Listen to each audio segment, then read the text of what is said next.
परिचय। बच्चों, हम पादपों के बारे में अनेक बातें सीख चुके हैं। अब हम पादपों की वृद्धि, विकास एवं अन्य अनिवार्य गतिविधियां करने के लिए आवश्यक खनिज तत्वों के बारे में सीखेंगे। उपापचय तथा अन्य गतिविधियों हेतु आवश्यक अधिकांश पोषक तत्वों को पादप मृदा से ग्रहण करता है। मृदा जड़ों को स्थिर होने तथा वृद्धि करने के लिए स्थान उपलब्ध कराती है। ये जल धारण करती है, जिसमें मृदा के पोषक तत्व आयनों में परिवर्तित हो जाते हैं, जिस रूप में पौधे उन्हें उपयोग कर सकते हैं। उदाहरण के लिए पोटेशियम पर्णरंध्रों के खुलने और बंद होने में सहायता करता है। सभी अनिवार्य पोषक तत्वों की उपलब्धता के साथ पौधा भलीभांति जीवित बना रह सकता है। तो इस पूरे मॉड्यूल में हम पादपों हेतु अनिवार्य पोषक तत्वों के बारे में सीखेंगे।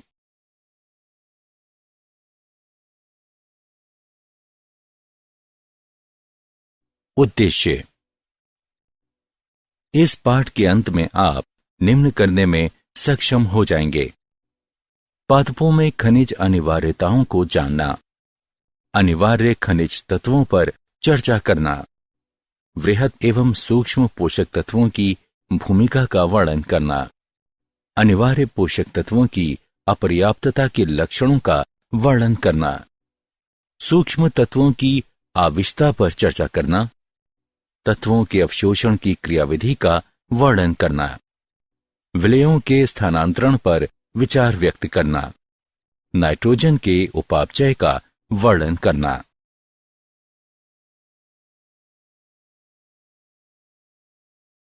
पादपों की खनिज अनिवार्यताओं की अध्ययन विधि। चूंकि विश्व की जनसंख्या तेजी से बढ़ रही है, इसलिए हमें खाद्य की मांग पूरी करने के लिए अधिक विश्वसनीय तरीकों की आवश्यकता है। जल संवर्धन ऐसा ही एक तरीका है। जल संवर्धन वो तकनीक है जिसमें पादपों को मृदा के बिना पोषक विलयनों के घोल में उगाया जाता है। जल संवर्धन के लाभ। पादपों को कहीं भी उगाया जा सकता है। पादपों की वृद्धि नियंत्रित रहती है तथा जल और पोषक तत्वों का संरक्षण किया जाता है।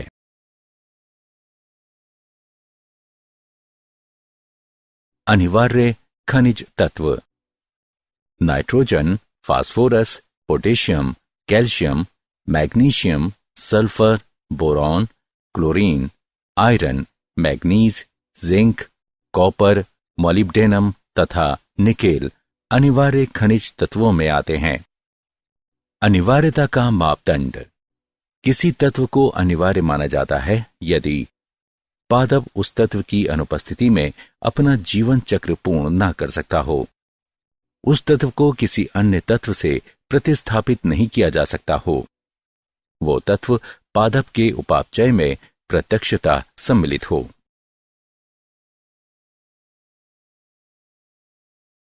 अनिवार्यता निर्धारण के मापदंड। इन तत्वों को दो व्यापक श्रेणियों में बांटा जा सकता है। ये इस प्रकार हैं: वृहद पोषक और सूक्ष्म पोषक। वृहद पोषक वे पोषक जो भारी मात्रा में पौधों के ऊतकों में विद्यमान रहते हैं। कुछ वृहद पोषक हैं नाइट्रोजन, फास्फोरस, पोटेशियम।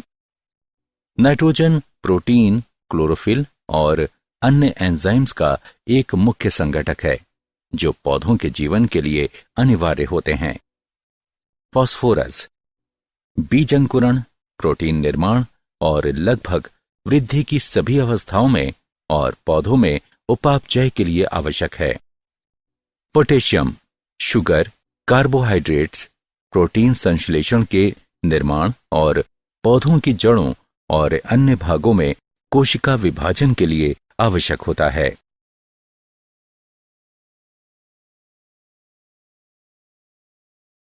सूक्ष्म पोषक तत्व।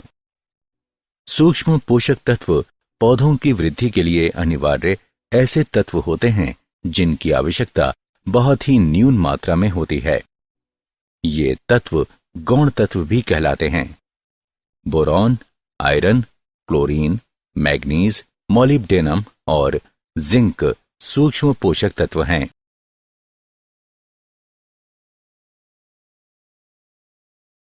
अनिवार्य पोषक तत्व। अनिवार्य तत्वों को 4 व्यापक श्रेणियों में बांटा जा सकता है। अनिवार्य तत्वों को कार्बन, ऑक्सीजन, हाइड्रोजन और नाइट्रोजन जैसे जैव अणुओं के घटकों के रूप में माना जा सकता है।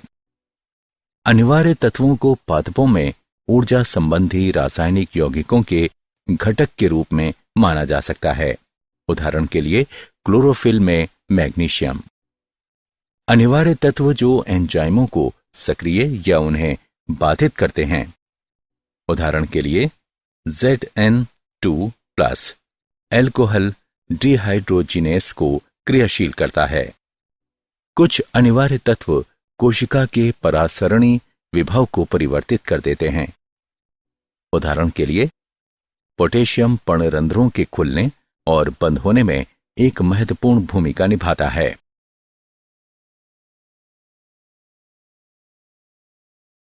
वृहत एवं सूक्ष्म पोषक तत्वों की भूमिका।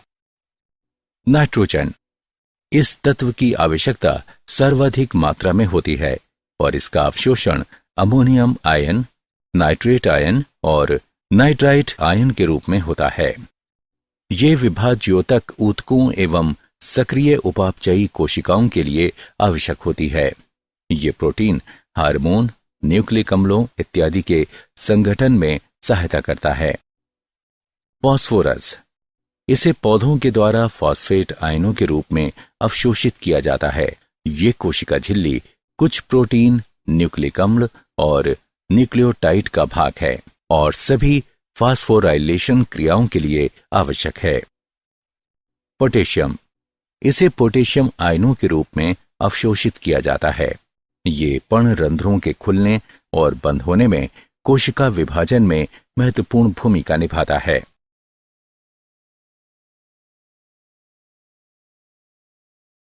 वृहत एवं सूक्ष्म पोषक तत्वों की भूमिका।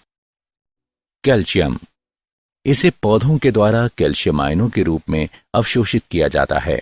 ये कोशिकाओं में जल संचरण को बढ़ाता है और कोशिका वृद्धि और विभाजन के लिए अनिवार्य होता है। कैल्शियम पादप ऊतक में संचित हो जाने के बाद गति रहित हो जाता है, जहां वृद्धि हेतु निरंतर आपूर्ति होती है। मैग्नीशियम। ये क्लोरोफिल अणु का संरचनात्मक घटक है और पौधों में कार्बोहाइड्रेट, शुगर और वसा के उत्पादन हेतु एंजाइमों की क्रियाविधि के लिए आवश्यक होता है। ये बीज अंकुरण के लिए अनिवार्य होता है और फल व क्रीदार फल के निर्माण में प्रयोग किया जाता है। सल्फर।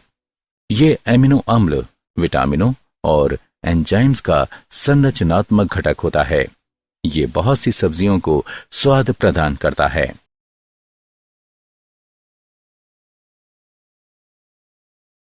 वृहत एवं सूक्ष्म पोषक तत्वों की भूमिका। लोहा। इसे फेरिक आयनों के रूप में पौधों के द्वारा अवशोषित किया जाता है। ये बहुत सी एंजाइम क्रियाओं के लिए आवश्यक होता है और क्लोरोफिल के संश्लेषण के लिए एक उत्प्रेरक का कार्य करता है। मैग्नीज। ये प्रकाश संश्लेषण, श्वसन तथा नाइट्रोजनी उपापचय के लिए एंजाइम क्रियाशीलता में महत्वपूर्ण भूमिका निभाता है। जिंक। ये कार्बोहाइड्रेट्स उपापचय, अंदर ग्रंथि का दीर्घीकरण तथा प्रोटीन संश्लेषण हेतु अनिवार्य है। तांबा। ये जड़ों में उपस्थित होता है और नाइट्रोजन उपापचय में भूमिका निभाता है। ये एंजाइम्स का घटक है जो कार्बोहाइड्रेट और प्रोटीन्स का प्रयोग करते हैं।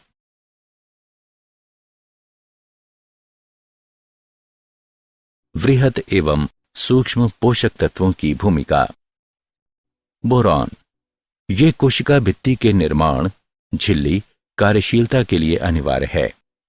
ये पुष्पन, फलन, कोशिका विभाजन तथा हार्मोनों के स्थानांतरण में भूमिका निभाता है। मॉलिब्डेनम। ये नाइट्रोजन को अमोनिया में अपचयित करता है। मॉलिब्डेनम के बिना प्रोटीन संश्लेषण अवरुद्ध हो जाता है और पादप समृद्धि रुक जाती है। क्लोरीन ये परासरण में भूमिका निभाता है, जिसमें कोशिकाओं तक जल या विलय का संचलन होता है।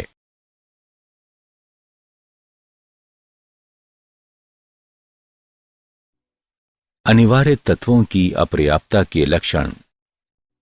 जब पादपों में एक या अधिक अनिवार्य तत्वों की मात्राएं अपेक्षा से कम हो जाती हैं, तो पादप में कमजोर वृद्धि प्रदर्शित होती है और विशिष्ट अपर्याप्तता लक्षण उत्पन्न हो जाते हैं। तत्वों की अपर्याप्तता के कारण पादपों में आकारिकीय परिवर्तन अपर्याप्तता लक्षण कहलाते हैं। महत्वपूर्ण अपर्याप्तता लक्षण निम्न हैं। क्लोरोसिस हरित पादपों की वो असामान्य दशा जिसमें तने और पत्तियां विवर्ण हरे या पीले पड़ जाते हैं। ये पीलापन हरे पर्णहरित क्लोरोफिल रंजकों के स्तर में कमी आने के कारण होता है। ये अनेक कारकों से हो सकता है। मैग्नीशियम, आयरन या मैग्नीज की अपर्याप्तता एक सामान्य कारक है।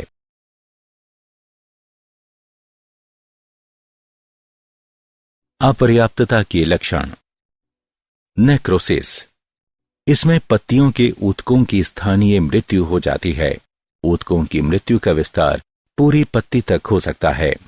कैल्शियम की अपर्याप्तता के परिणाम स्वरूप पहले तरुण विभज्य योतकी क्षेत्रों में ऊतक मृत्यु होती है, जो शीघ्र ही जड़ों के शीर्ष या नई पत्तियों तक फैल जाती है। बौनापन या अवरुद्ध पादप वृद्धि इसमें वृद्धि मंद हो जाती है। तना संघनित और छोटा दिखता है। कैल्शियम की अपर्याप्तता की वजह से वृद्धि अवरुद्ध होती है। अंकुरों का मरण। कॉपर की अपर्याप्तता होने पर काष्ठ युक्त या शाकीय पादपों के तनों या शाखों की मृत्यु शीर्ष से आरंभ होती है और धीमी या तेज गति से नीचे की ओर बढ़ती है।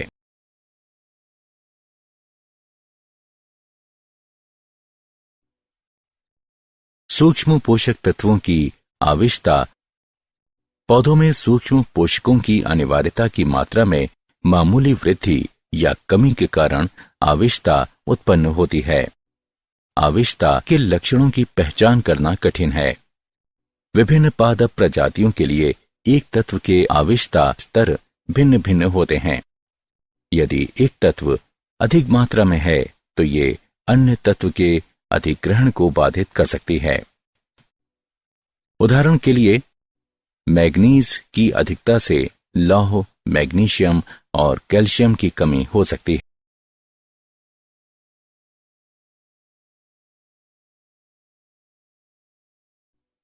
तत्वों के अवशोषण की क्रियाविधि। आयनों की गति को अभिवाह कहते हैं। कोशिकाओं के अंदर आयनों की गति को अंतर्वाह और बाहर की गति को बहिर्वाह कहते हैं। खनिज आयनों का अधिग्रहण 2 चरणों में होता है। प्रथम अवस्था में पादप ऊतक खनिज विलयन में रखे जाते हैं। खनिज आयन तेजी से वाह्य कोशिकाओं एपोप्लास्ट में जाते हैं। द्वितीय अवस्था में खनिज आयन आंतरिक स्थान सिम्प्लास्ट में मंद गति से जाते हैं। ये एक सक्रिय प्रक्रम है तथा उपापचयी ऊर्जा का उपयोग किया जाता है।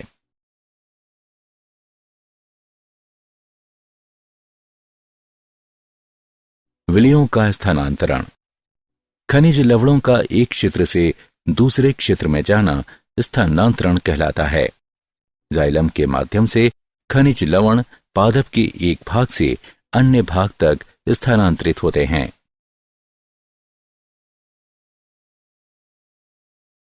मृदा अनिवार्य तत्वों के भंडार के रूप में। मृदा में तत्व अनेक रासायनिक रूपों में उपस्थित रहते हैं। तत्व मृदा विलयनों में आयनों के रूप में घुल सकते हैं। वे अविलय रूपों में रह सकते हैं। चूंकि तत्व मृदा में अपना स्वरूप परिवर्तित करते हैं, इसलिए एक गतिशील साम्यावस्था उपस्थित रहती है, जो मृदा की विभिन्न दशाओं जैसे कि विभिन्न आयनों की सांद्रता, पीएच तथा मृदा में वायु उपलब्धता आदि के अनुसार परिवर्तित होती है। मृदा में नाइट्रोजन स्थिरीकरण कराने वाले जीवाणु अन्य उपयोगी सूक्ष्म जीव भी होते हैं तथा ये जल भी धारण करते हैं।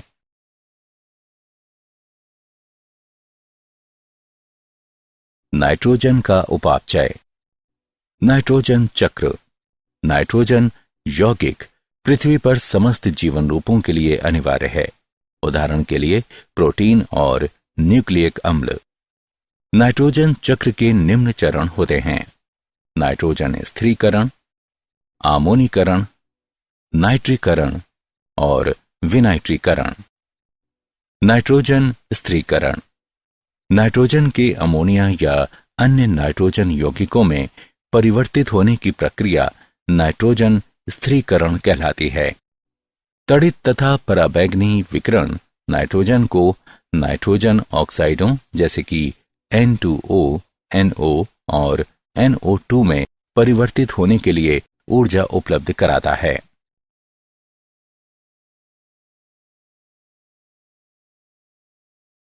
नाइट्रोजन चक्र। आमोनीकरण वह प्रक्रिया जिसके द्वारा कार्बनिक नाइट्रोजनी यौगिक अपघटित होकर अमोनिया उत्पन्न करते हैं, आमोनीकरण कहलाती है। नाइट्रीकरण। नाइट्रीकरण वह प्रक्रिया है जिसमें अमोनिया पहले नाइट्राइट तथा फिर नाइट्रेट में परिवर्तित होती है। 2NH3 प्लस 3O2 देता है 2NO2 plus 2H plus 2H2O, 2NO2 plus O2 देता है 2NO3। यह प्रक्रिया मृदा जीवाणुओं द्वारा संपन्न की जाती है जो रसों स्वपोषी होता है। अमोनिया नाइट्रोसोमोनास तथा नाइट्रोकोकस द्वारा नाइट्राइट में ऑक्सीकृत होती है। नाइट्राइट नाइट्रोबैक्टर द्वारा नाइट्रेट में ऑक्सीकृत होता है। नाइट्रेटों का पादपों द्वारा अपशोषण कर लिया जाता है और नाइट्रेटों के रूप में अपचयित कर दिया जाता है।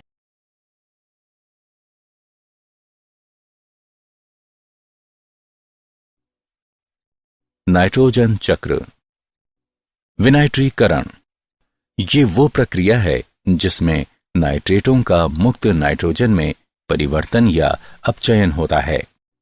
ये स्यूडोमोनास व थायोबैसिलस जैसे जीवाणुओं द्वारा संपन्न की जाती है।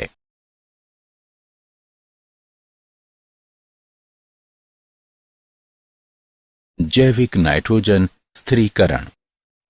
जैव नाइट्रोजन स्थिरीकरण वह प्रक्रिया है जिसमें सजीवों द्वारा नाइट्रोजेनस की उपस्थिति में अमोनिया का वायुमंडलीय नाइट्रोजन के रूप में अपचयन किया जाता है। नाइट्रोजन स्थिर कारक जीवाणु स्वतंत्र या सहजीवी जीवन यापन कर सकते हैं। स्वतंत्र जीवी नाइट्रोजन स्थिरक हैं। एजोटोबैक्टर, बेइजेरिंकिया जो दोनों वायवीय तथा रोडोस्पाइरिलम अवायवीय हैं। क्यानोबैक्टीरिया जैसे कि एनाबिएना तथा नोस्टेक स्वतंत्र जीवी नाइट्रोजन स्थिरक भी हैं।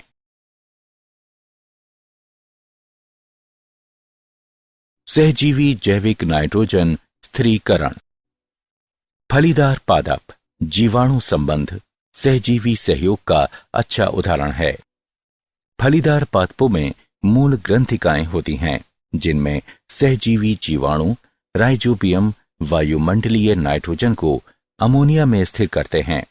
ये अमोनिया अनेक जैव अणुओं जैसे कि एमिनो अम्लों, प्रोटीनों, विटामिनों तथा न्यूक्लियक अम्लों के लिए उपलब्ध कराई जाती है। फ्रैंकिया मृदा में रहने वाला एक स्वतंत्र जीवी जीवाणु है जो वायुमंडलीय नाइट्रोजन को स्थिर करता है।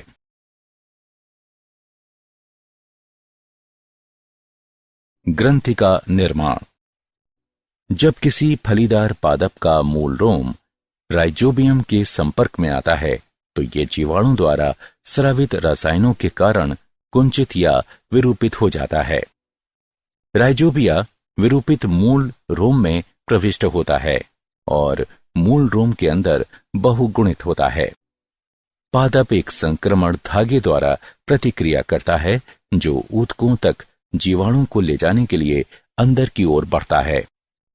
पोषक तत्वों के अवशोषण के लिए ग्रंथिकाओं का संपर्क आश्रयदाता के संवहनी ऊतकों से हो जाता है।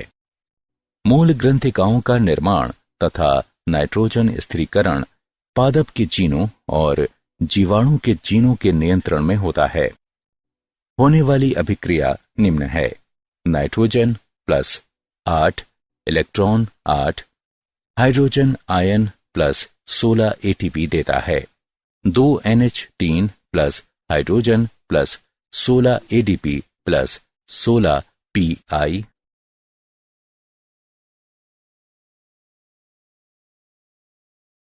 अमोनिया की नियति। नाइट्रोजन स्थिरीकरण द्वारा बनने वाली अमोनिया एमिनो अम्लों के संश्लेषण हेतु उपयोग की जाती है। एमिनो अम्लों के संश्लेषण की दो प्रक्रियाएं हैं। अपचयित एमिनीकरण अमोनिया अल्फा कीटोग्लूटेरिक अम्ल से क्रिया करके ग्लूटेमिक अम्ल बनाती है। विपक्ष एमिनन इस प्रक्रिया में एक एमिनो अम्ल से एमिनो समूह कीटो अम्ल के कीटो समूह पर स्थानांतरित होता है।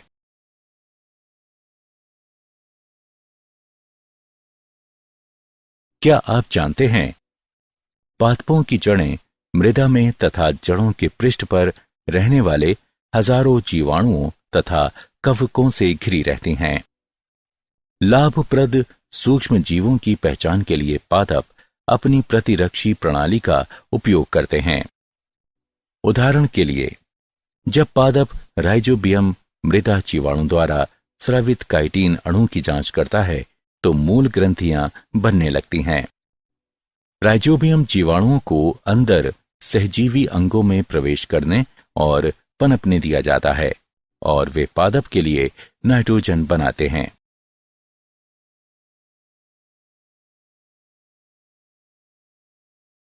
सारांश। आइए हमने जो कुछ सीखा है उसे संक्षेप में दोहराएं। जल संवर्धन वो तकनीक है जिसमें पादपों को मृदा के बिना पोषक विलयनों के घोल में उगाया जाता है। वृहद पोषक तत्व और सूक्ष्म पोषक तत्व तत्वों की दो व्यापक श्रेणियां हैं। वे पोषक जो भारी मात्रा में पौधों के ऊतकों में विद्यमान रहते हैं वृहद पोषक तत्व कहलाते हैं। सूक्ष्म पोषक तत्व ऐसे तत्व होते हैं जिनकी आवश्यकता बहुत ही न्यून मात्रा में होती है। क्लोरोसिस हरित पादपों की वो असामान्य दशा है जिसमें तने और पत्तियां विवर्ण हरे या पीले पड़ जाते हैं। नेक्रोसिस में पत्तियों के ऊतकों की स्थानीय मृत्यु हो जाती है।